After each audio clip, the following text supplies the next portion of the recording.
Once again, we're back. This is Chris Gotti Lorenzo, Don De Niro. Mr. Money for the Gringos. We're back like it's 80s with that crack. This nigga got that energy Sweet today. key. Yeah, kid, my body And feels this is clean. giving them the business, Giving man. the business. And you know what we want to talk about today? Guaranteed contracts. Oof. You know, Guaranteed contracts. One of the guaranteed contract aspect In football. the NBA is a lot easier because no one's running into each other at 65 miles an hour. Yeah. Weighing All the 300 contracts pounds. are guaranteed in the Baseball, you already know. They're giving you 10, $500 million contracts for 10 years, 15, all kind of crazy shit, right?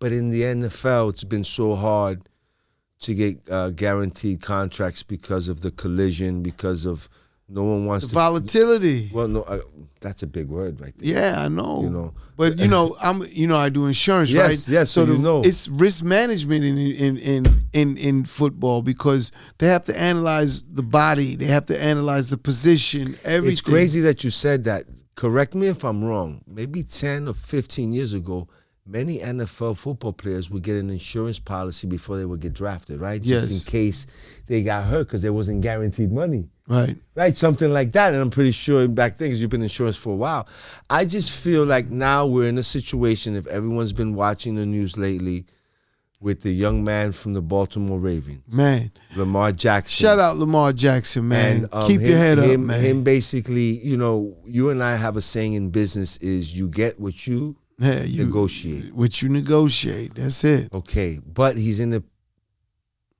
very unique situation. Unique situation because of it's kind of like, imagine you going to trial. Remember the big trial? You I want to go before we get there. I'd rather end there. All right. I'd rather end there going to today. trial without a lawyer. I understand where you was going. All right, go. But let's just talk about his productivity on the field. Yes. What he does, what he brings. Where do you rank him as a quarterback? Well, it's not just because I know where you wanted to go. No there. one can match him in the productivity on the field, with the exception of maybe Mahomes because of the passing yards, and then Lamar. I mean, my big Blanquito from Buffalo kind of came close because he can run. Sure. But Lamar has won an MVP. But what's most impressive about Lamar is you haven't had one incident with him off the field. Right. And it's so important. So he's to be the franchise face of an NFL team or any team is an incredible responsibility, let alone the quarterback of a football team, which to me is the most difficult position to play of all sports. You got to make decisions in less than 3 seconds when someone's trying to basically kill you. Yeah. Right? And he does an exceptional job. You don't hear no problems with him. He doesn't get any situations. And, his argument is that he said, look, you gave this kid, Deshaun Watson, who's basically accused of raping women, $240 million guaranteed. How is this possible that he doesn't get one? Okay, and this is where I think we're going to get into this. Now, we'll go there still, because I still want to talk about him as a player before we go into that but him part. as a player, this is why he's fighting so hard. He's saying this guy, Deshaun Watson, is great, but he hasn't accomplished what I accomplished. How? And I just feel the Cleveland organization. See, I think the owners and that are fighting back against that Cleveland owner said, I don't care about these other guys. I'm going to pay this guy whatever he wants. Right. Because that's really what they don't want to set, is the president of guaranteed contracts, high guaranteed contracts. Because you see, under the radar, what you don't know is the left tackle for the Houston Texans, Larry Tunsil, the young man who got caught, who fell in the draft years ago because they put a picture of him smoking weed with the thing with the mask. With the mask. Everyone doesn't. He's the highest paid tackle. He just got paid the most amount of money as the highest paid tackle in the NFL. No agent. He negotiated that deal by himself, but no one says anything. But you know why? Because he's a tackle. Now the quarterback position. The quarterback position is a whole different ballgame. Man, I love, again, Lamar Jackson, his talent, his skill set. I'll give you a quick backstory. Okay. I went to Rock Nation with Ump. Shout out Ump, my man Ump from Miami. Yes. With Lamar Jackson. We had Lamar Jackson. We was going to bring him to Rock Nation. He was looking for an agent coming out of college. And they didn't take him. They thought he was not going to be a quarterback, maybe or something. Yeah, they didn't. You know, that was what everyone was saying. And, you know, I wish they would have took him because I really would have loved to have that accolade under my belt that I brought him to the, a future NFL MVP, right? He became an MVP of the league. And it's like, man, that is exactly the type of kind of player you want to sign because that upside is so huge. And here he is, he does all of these things, and then now he's trying to get compensated and they don't want to pay what I feel is the proper compensation for his skill set, his talent level, and well, let's be honest. They did offer him a guarantee contract of $150 million. I know. So still $150 million. But he says why he's in law you use other cases, you cite other cases. So he's saying, hey, listen, you gave him that, and I look at my numbers, and you gave him that based on numbers and what you project he's going to do for the Cleveland Browns.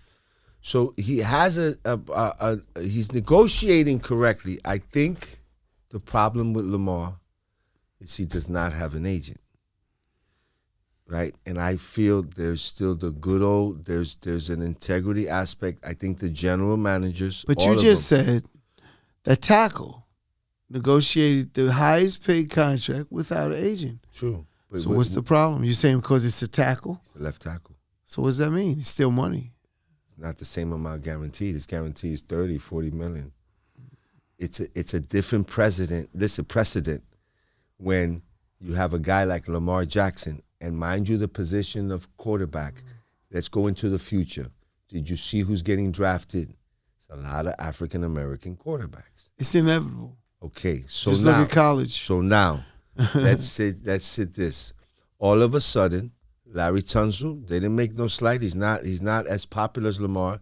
Negotiated a contract without an agent. We can let that slide. Lamar all of a sudden negotiates a contract without an agent. That means now general managers are not dealing with little Bobby. They've been dealing with. Okay, you know who the agents are? All the lawyers that the Universals and them deal with for the artists. Okay, so now the artists are saying, now here comes Ja Rule. You're not using a lawyer to negotiate your deal anymore. You're going directly and sitting down with Leo. Leo does not want to deal with that. It's called growth and development. Okay, but what their thing is, there is an industry called the agent industry. The agencies, of course. So they're all protecting each other. The general managers are saying, hey, I'd rather deal with an agent than with someone's mom. I'd rather deal with an agent because I know I can get a better deal with an agent than someone's mom or dad. And I think that's what I think the president, they're using him as an example and sending a message is. It's hard to say. Because I think that's why Deshaun Watson got his deal. He had an agent who was able to broker. Who has those relationships with that GM. Who has those relationships, who can call and say, hey, come on, this is the right thing to do, Bobby. Again, Bobby, I helped you with your other deal. Bobby, agent is only entitled to 4%. Max. Now, when you're a bigger player, you might get 2% or even 1% as an agent. Chris, why do people the real money come is to in, you? Hold on. The real money from an agent standpoint is in the marketing deals. It's not in the contracts. Now, mind you, let's say at the highest number of 4%, you get $100 million. That's $4 million for the agent, right? If it's 2%, it's only $2 million. So if it's a $200 million contract, it's $4 million, $8 million, right? That's what we're talking about. The real money is in the marketing for agents. People don't know that. They think agents make all this money. They make only 2% to 4% of a contract. And how many players do they have that's making hundreds of millions of dollars in a contract? And the football has got to be guaranteed. But, it's front-loaded. They'll send you a bunch of money. Then the invest may not be guaranteed. So it varies, and you're dealing with a very volatile sport. In my opinion, there might be something Because I couldn't understand why the Ravens didn't sign him.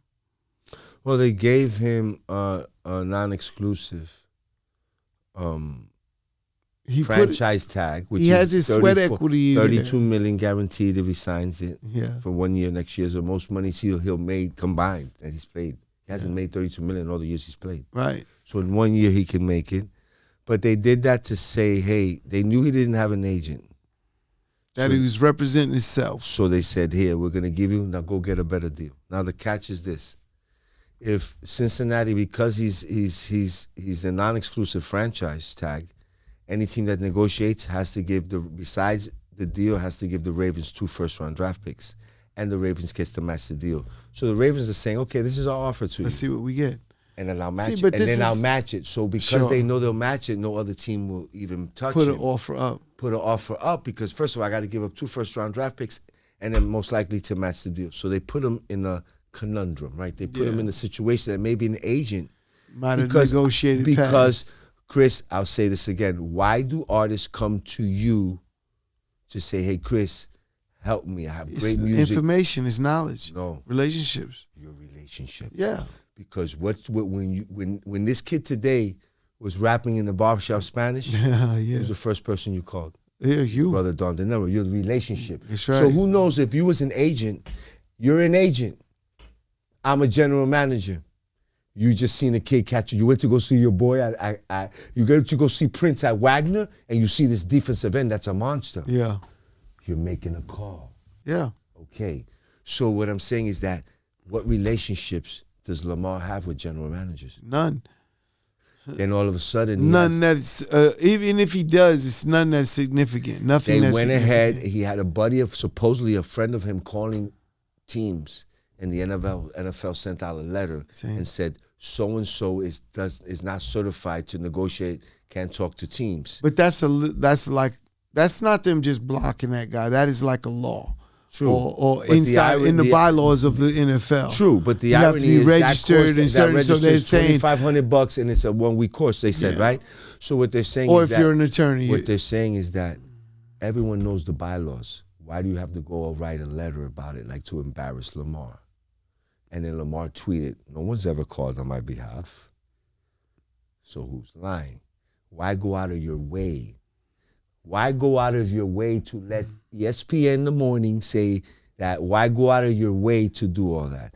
Then Lamar's counter back is when his head coach was going to go talk at the other day at, because they're getting ready for the combines and everything else. He put out a tweet, say, I asked them for a trade on March the 2nd. I want out.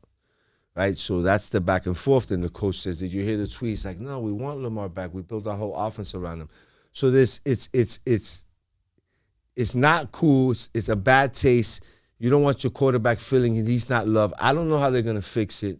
But me personally, when I look at it, I think it's the good old boy club of general managers sticking together and saying, guys, do you want to go into the future dealing with guys' moms and dads?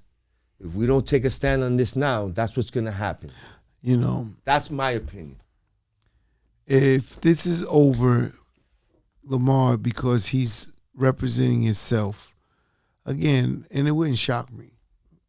It would not shock me at all. It's just a disgrace on how the NFL handles players and the organization. And, evolution is inevitable. Things have to change. Meaning the evolution of players realizing they could represent themselves and it's okay. And the NFL shouldn't block it, but support it is what it is. Again, if those agents, all these agents that's been getting money for all these contracts start dwindling down because the player doesn't use them anymore, so fucking what? The game is about the player. True. The game is about the player. And again, not saying Lamar will stop the game, but if players band together, the game stops. The replacements will not be at that level. I mean, if you understand what I mean. I'm with you 1,000%. They'll go get another player. They will not be at that level, and you will lose fans and you will lose money. I guarantee it. It takes that unity of that brotherhood of players to say this isn't fair also. and they have to kind of almost stand up behind him. Like, how is, because you know what? You have to, if I'm a player, I would have to look at it as, if they could do that to him, they could do it to me. Well, I think you're damaging. If I'm in the Baltimore Ravens organization, and I got drafted last year, and coming out of college, Lamar won the MVP maybe 2 years ago, and I'm like, I'm gonna play with Lamar Jackson, Ravens, great organization, and I'm like, wait a second, that's how they treat you. That's how they treat Lamar. So it's bad for the locker room and team camaraderie. Absolutely. It's bad I don't think people wanting to play for. If they don't get a deal done, I don't think he plays. He sits out this year, even if it's $32 million, or he signs up $32 million and week 1 says my hamstring is stiff. Because he did it. He didn't play the last 4 games, 5. He didn't play the playoffs. He told him, no, I don't feel good. Yeah. He played week 1 through 12. And because if he played, it might have risked. It could have potentially risked him getting a new deal, and look where they're at now. So at the end, I would say even if he wasn't, like, if he was, let's say 90% and could have played, or 85% and could have played, and he decided not to, it's probably the right decision in hindsight, based on their actions with him now. If I'm him, I'd take the money, $32 million, and sit on the bench this year. No, my back hurts. I don't think so. I don't think a player. I know a lot of athletes. If you're a real player like that, you don't want to sit on that bench. If you could play, you want to play. I know all that. The time. They sit out. I'm saying, so what's the difference? I know that. Maybe he should. It's psychological. You have to, What if he took a 1-year deal, changed it to just give me? It is a 1-year deal. It's a guarantee. They guarantee it based on the non-exclusive. The guarantee is he gets $32 million as the starting quarterback of the Ravens this year, 1 year. That's the tenure, right? Now, mind you, he hasn't made $32 million in his career total. Yeah, I get it. Right? So he could sign that tenure, go to camp, and when the season starts, say, my toe hurts. Yeah. And sit on the sideline to stick it to him and just get the check. And then the following year, they have to renegotiate again or let him go. But if they give him another tenure, they got to pay him $42. Right. So if he does this, okay, this is the difference. There's a quarterback called Kirk Cousins. He did this. That little white boy sat quietly and says, you don't want to give me a long-term deal? No problem. I'll come back. He got 30-something. He did that for 3 years and got almost $100 million guaranteed because it's a guaranteed number. Right. And then he went to Minnesota and they gave him another 100-something guaranteed. So if the fact that he's not being advised, and if you're doing business decisions with feelings and emotions, you're going to take it now. But if he's being advised, you say, hey, guys, you got $32 million sitting there. Go to camp. Wow. Go to camp. Go to mid-cream. That's mine, fuck them. Don't say what's up to your players. Don't speak to the staff or the coaches. Just be you. Go to work, come back. Don't do no extra nothing. Come game 1, ball out. Maybe game 1, you're not feeling too good. You got the stomach flu. Yeah. Maybe game 2, you got pink eye. But there's no pink in your eye, but I identify as a guy with pink eye. Yeah, you got COVID. I identify as a guy with pink eye. Even though you don't see my pink eye, I got it. Right? Like you. No, that's real. No, I'm just saying because, listen, the difference between us, and I say this all the time, I tell, and we discuss, especially amongst Latinos, we say, if a Spanish guy doesn't like me, even though I can make him $100 million, he won't do business with me. White people don't care if you bang their wife. Yeah. They don't put feelings and emotions. Just gonna make me some money. I don't care what you do. Let's get money. Let's get this money. Okay. So I feel that he might be in his feelings and in the emotions a little bit at times, and I respect that. I get it. You put on a feel, you want to, but I still feel like, hey, if no one come, you go get that check. It's waiting for you. Right. Go get another one the following year. You're at 100-something million, and then you're still 27. Right. If they let you go sign with someone for the last 5 or 6 years and get your last 200-300, and your family's set, and you still get that number you wanted, in my opinion. You feel me? Everyone can do it. But I think the play is that. I think him being African-American, him being a quarterback, very few African-Americans in the history of football have been in this position to negotiate this type of deal. Sure. So it's unprecedented, let alone he's an MVP, but it's also unprecedented where a team is saying, nah, we don't want to pay you that. When you built your whole offense around this guy. Everything you've done is to build around. Listen, man, he's been a great, exciting player. And he could do anything on that court, on that field. He can do it all. And it's sad to see they didn't put wide receivers around him that at that level that should have it. You know, they relied on him and his legs and his playmaking ability for all those years, and you have to put pieces around him. And that's what they was missing. And here it is now. He didn't have a problem risking his health, meaning running and doing what he's doing. Because he could easily take a different route like other quarterbacks and slide and play a different way. He put it on the wood every time. Every time he's out there, he left it out there. It's crazy because his knee injury wasn't a head-on-head hit. The defensive lineman had him from behind, and as he was falling, he fell, putting his knee. Yeah. So it wasn't a head-to-head collision. It was just knee to the ground. Yeah. Boom. It's like a bruised knee. He might have, and he's like with the guy, and he got out. He left. Right. That was week 12, and he never came back. No, I get it. I'm just saying, here's a guy that left it on the field. Of course. You're supposed to reward these guys. True. In my opinion. You're so when they're not rewarding them, Chris, that doesn't make. It's like something more than that.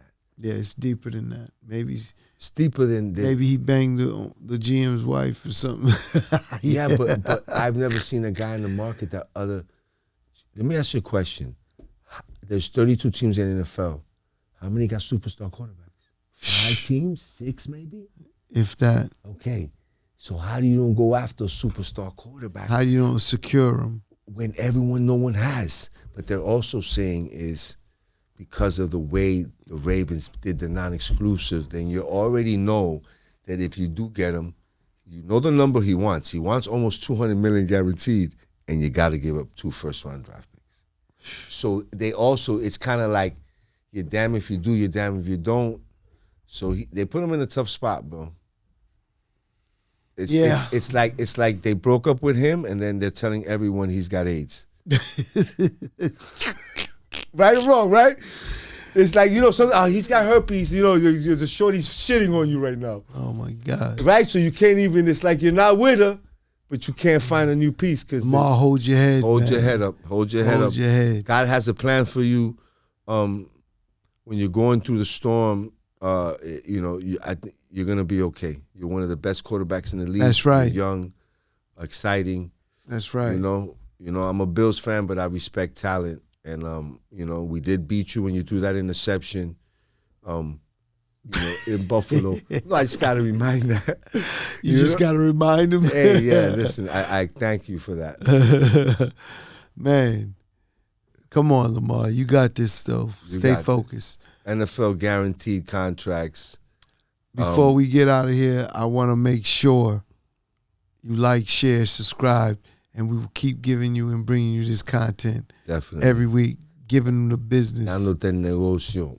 This is Don Dinero, Chris Gotti Lorenzo, signing out. Squiggy. Swag.